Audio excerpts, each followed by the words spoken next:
Di sebuah desa terpencil, berdiri rumah tua yang penuh misteri. Rumah itu dulunya milik Pak Rahman, seorang saudagar kaya, tapi setelah satu malam kelam, seluruh keluarganya menghilang tanpa jejak. Sejak saat itu, rumah itu dibiarkan kosong dan ditinggalkan, dikenal oleh penduduk sekitar sebagai tempat berhantu. Suatu malam, 3 pemuda bernama Budi, Andi, dan Siti yang penasaran dengan kisah rumah itu memutuskan untuk menyelidikinya. Mereka membawa senter, kamera, dan beberapa peralatan untuk berjaga-jaga. Malam itu, bulan purnama bersinar redup di langit, memberikan cahaya pucat yang menambah kesan seram di rumah tua itu. Ketika mereka tiba, pintu rumah tua itu berderit saat didorong, mendengarkan suara yang mengerikan seperti bermimpi panjang. Udara di dalam rumah terasa lembab dan dingin, meskipun malam itu seharusnya hangat. Lantai kayu berderak di bawah langkah mereka, dan bayangan mereka tampak menari di dinding berdebu. Di ruang tamu, mereka menemukan sebuah cermin besar yang pecah di sudut. Tiba-tiba, Siti berbisik, "Ya, aku merasa seperti ada yang mengawasi kita." Andi mencoba menghiburnya, namun tiba-tiba cermin itu mengeluarkan suara retakan, seolah-olah ada sesuatu yang bergerak di balik pecahan kaca. Mereka melanjutkan perjalanan ke lantai atas. Di salah satu kamar, mereka menemukan sebuah tempat tidur tua yang masih tertata rapi, namun ada boneka kayu kecil yang duduk di atasnya. Boneka itu memiliki mata yang seolah-olah mengikuti gerakan mereka. Budi, dengan rasa penasaran, mencoba menyentuh boneka itu, tetapi saat ia menyentuhnya, terdengar suara bisikan pelan, "Ih, kenapa kalian datang?" Suara itu membuat mereka panik. Siti berteriak, "Kita harus keluar dari sini." Namun, ketika mereka berlari ke tangga, mereka melihat sesosok bayangan hitam berdiri di ujung lorong, menghalangi jalan keluar. Bayangan itu tidak memiliki wajah, hanya sosok tinggi dengan aura kegelapan yang membuat mereka gemetar ketakutan. Tiba-tiba, lampu senter mereka mati, dan hanya terdengar suara langkah kaki mendekat. Dalam kegelapan, mereka mendengar suara tawa pelan, tapi tidak ada yang bisa mereka lihat. Dengan kekuatan yang kuat, mereka berlari menembus bayangan itu, keluar dari rumah, dan tidak berhenti hingga mereka berada di tengah desa. Keesokan harinya, mereka mengajak warga desa kembali ke rumah itu. Anehnya, boneka, cermin, dan semua jejak mereka malam itu telah lenyap. Namun di pintu depan rumah, tertulis dengan darah merah, "Kalian boleh pergi sekarang, tapi aku akan selalu menunggu."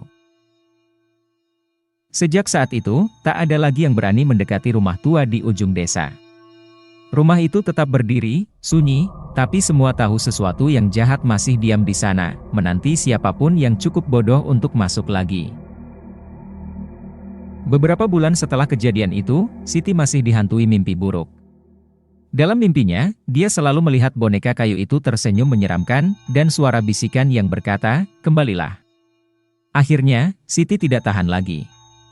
Dia mengajak Budi dan Andi untuk kembali ke rumah tua itu, meskipun keduanya jelas ketakutan. "Aku harus tahu apa yang sebenarnya terjadi," kata Siti dengan suara tegas. "Kita harus mengakhiri ini." Budi dan Andi enggan, tapi mereka tidak ingin meninggalkan Siti sendirian. Mereka berkumpul kembali ke rumah itu pada malam purnama berikutnya, membawa perlengkapan yang lebih lengkap, jimat pelindung, lilin, dan garam yang mereka taburkan di sekitar pintu masuk.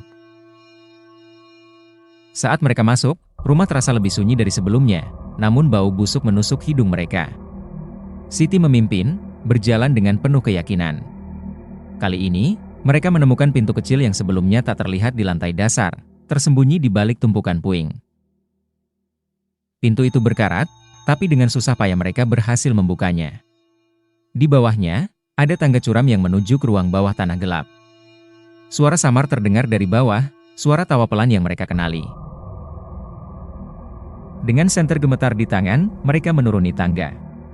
Di ujung tangga, mereka melihat sesuatu yang mengejutkan, sebuah altar tua, dikelilingi oleh boneka-boneka kayu yang mirip dengan yang mereka lihat sebelumnya.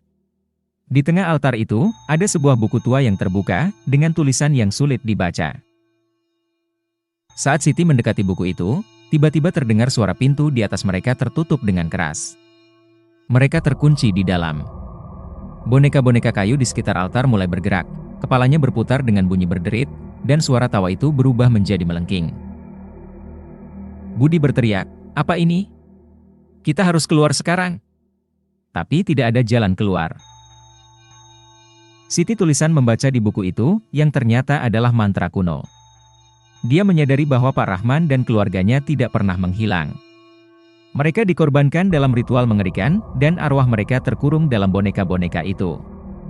Mantra di buku itu adalah kunci untuk memerdekakan mereka. Namun, saat Siti mencoba membaca mantra itu dengan keras, boneka terbesar, yang terlihat seperti seorang anak kecil, bergerak mendekat. Mata kayunya yang kosong kini bersinar merah.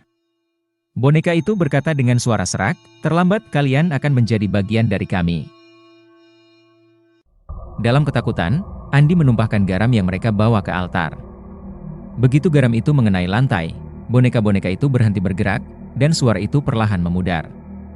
Namun bayangan besar muncul di belakang mereka, sosok yang mereka lihat sebelumnya, lebih besar dan lebih menakutkan. Siti pertengahan mantra terakhir dari buku itu dengan putus asa. Cahaya terang memenuhi ruangan, dan tiba-tiba semua hening. Ketika mereka membuka mata, mereka berada di luar rumah, berdiri di depan pintu yang kini tertutup rapat. Rumah tua itu runtuh di depan mata mereka, seolah-olah tertelan bumi.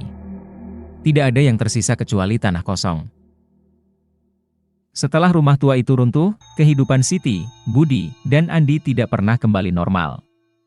Setiap malam, mereka mendengar bisikan yang sama, "Kami akan kembali." Bisikan itu datang dari sudut-sudut gelap kamar mereka, dari bayang-bayang pohon di luar jendela, bahkan dalam mimpi. Siti, yang paling terpengaruh, mulai sering berbicara sendiri. Mereka tidak benar-benar pergi, pada Budi dan Andi pada suatu malam. Mereka masih ada di sekitar kita. Budi, yang sejak awal selalu skeptis, mulai kehilangan akal sehatnya. Dia merasa terus bersembunyi, dan suatu malam dia menghilang tanpa jejak, meninggalkan catatan di kamarnya yang berbunyi, "Aku harus kembali ke rumah itu." Siti dan Andi, yang tersisa, tahu bahwa Budi telah kembali ke tempat di mana semuanya bermula. Meskipun rumah tua itu telah runtuh, mereka merasa ada sesuatu yang memanggil mereka kembali. Dengan berat hati, Siti dan Andi memutuskan untuk mengikuti Budi ke lokasi rumah tua yang kini hanya berupa tanah kosong yang tandus. Ketika mereka tiba, tanah itu terasa aneh. Meski tidak ada rumah, udara di sekitarnya terasa berat dan berbau busuk seperti kematian. Tiba-tiba, di tengah tanah kosong itu, mereka melihat Budi berdiri dengan punggung menghadap mereka. "Budi!" teriak Siti, berlari ke arahnya. Tapi ketika dia menyentuh pundaknya, Budi berbalik, dan wajahnya bukan lagi wajah yang mereka kenal. Matanya kosong, dan senyum mengerikan di sekelilingnya. "Kalian akhirnya datang," katanya dengan suara yang bukan miliknya. Tanah di bawah mereka mulai retak, dan dari celah-celah itu, boneka-boneka kayu yang dulu mereka lihat muncul kembali, dengan ekspresi kejam. Siti dan Andi mencoba lari, tapi tanah terus berguncang. Mereka melihat bayangan besar yang pernah mereka temui di rumah tua itu muncul dari kegelapan, membentang seperti malam tanpa akhir. "Ini akhirnya," kata Siti dengan suara gemetar. Tapi Andi, yang selama ini diam, meraih tangan Siti dan berkata, "Tidak, kita bisa melawan." Dia mengeluarkan jimat terakhir yang diberikan oleh seorang dukun desa, mengangkatnya tinggi-tinggi, dan mulai berdoa dengan lantang. Cahaya terang muncul dari jimat itu, menghancurkan bayangan dan boneka-boneka kayu yang mendekat. Budi menjerit, tubuhnya terguncang, lalu terjatuh ke tanah. Cahaya itu menghilang, dan tiba-tiba semua kembali sunyi. Budi tergeletak di tanah, pingsan. Siti dan Andi mengejutkannya, tapi dia tidak bergerak. Hanya helaan napas terakhir yang terdengar sebelum tubuhnya menjadi dingin. Dengan berat hati, Siti dan Andi meninggalkan tempat itu, membawa tubuh Budi kembali ke desa. Rumah tua itu akhirnya benar-benar lenyap, dan tanahnya berubah menjadi kosong, tak ada lagi yang berani mendekat. Beberapa tahun kemudian, Siti mencoba melanjutkan hidup, tapi bayangan masa lalu terus menghantuinya. Setiap malam, suara-suara itu kembali. Bisikan lembut seperti angin dingin yang berdesir di telinga, "Kau akan kembali, Siti. Semua akan kembali." Andi juga tidak mengalami gangguan. Dia sering merasa diikuti, mendengar langkah kaki di belakangnya meski tak ada siapapun. Pada suatu malam, dia melihat bayangan Budi di cermin kamar mandi. Budi tersenyum lebar, tapi matanya tetap kosong seperti saat terakhir mereka melihatnya. Beberapa bulan kemudian, Siti menerima surat tanpa nama. Isinya hanya satu kalimat, kembalilah ke tempat semuanya bermula. Awalnya dia mengabaikannya, tapi bisikan di malam hari semakin keras, dan mimpi-mimpi buruknya menjadi tidak terganggu. Dia memutuskan untuk berbicara dengan Andi, yang kini tampak jauh lebih kurus dan pucat. Mereka tidak akan berhenti, kata Andi dengan suara gemetar. Kita harus mengakhiri ini.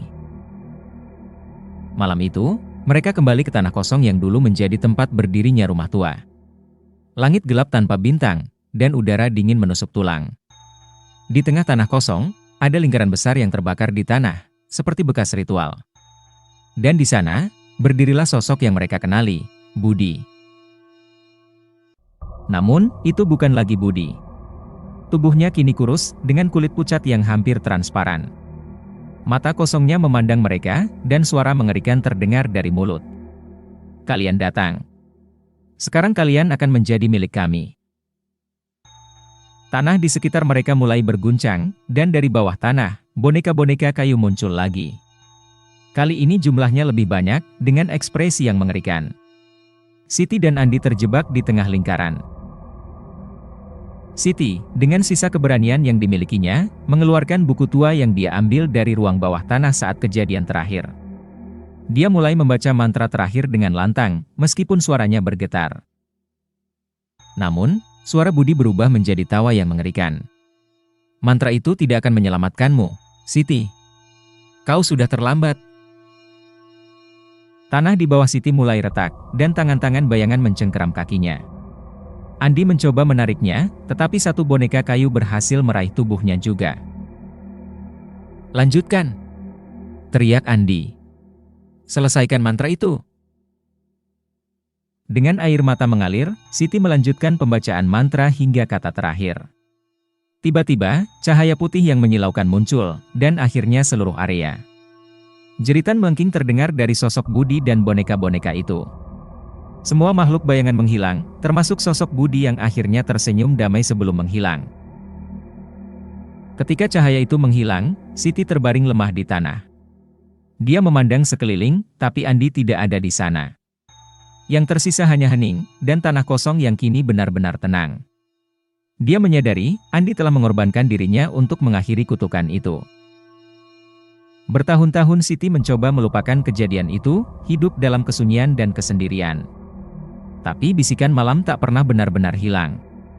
Tubuhnya semakin lemah, matanya semakin sayu, namun tekadnya tetap kuat. Dia tahu bahwa suatu saat kegelapan itu akan datang lagi. Suatu malam, saat angin dingin terdengar lembut di jendela kayu rumahnya, Siti dibangunkan oleh suara ketukan pelan di pintu depan. Suara itu berulang 3 kali, seperti panggilan dari dunia yang sudah lama dikenalnya. Dengan langkah gemetar, Siti membuka pintu. Di luar sana, berdiri sosok yang tak pernah dia bayangkan akan kembali, Andi. Namun wajahnya tidak lagi manusiawi, kulitnya pucat, matanya gelap, dan senyumnya dingin. Andi, bisik Siti, hampir tak percaya. Sosok itu menggeleng, lalu berbicara dengan suara yang dalam dan bergema, aku bukan Andi. Aku adalah akhir. Siti tahu ini akhirnya. Tanpa rasa takut lagi, dia melangkah keluar rumah, menatap sosok itu dengan tenang. Kalau ini takdirku, aku siap. Sosok itu mengulurkan tangannya, dan dalam sekejap, Siti menghilang ke dalam kegelapan. Rumahnya kosong, tak ada jejak keberadaannya lagi. Penduduk desa menyadari bahwa Siti telah menghilang. Rumahnya tetap tertutup, tetapi tak ada yang berani masuk. Mereka hanya melihat satu hal yang aneh. Pada pintu rumah tua itu, tertulis dengan darah, kegelapan selalu menunggu. Dan sekarang, aku bebas. Sejak saat itu, desa itu menjadi sunyi. Tak ada yang berani membicarakan rumah tua, boneka kayu, atau sosok yang pernah mereka kenal sebagai Siti, Andi, dan Budi. Karena mereka tahu, pada suatu malam kelam, kegelapan akan datang lagi, mencari korban berikutnya.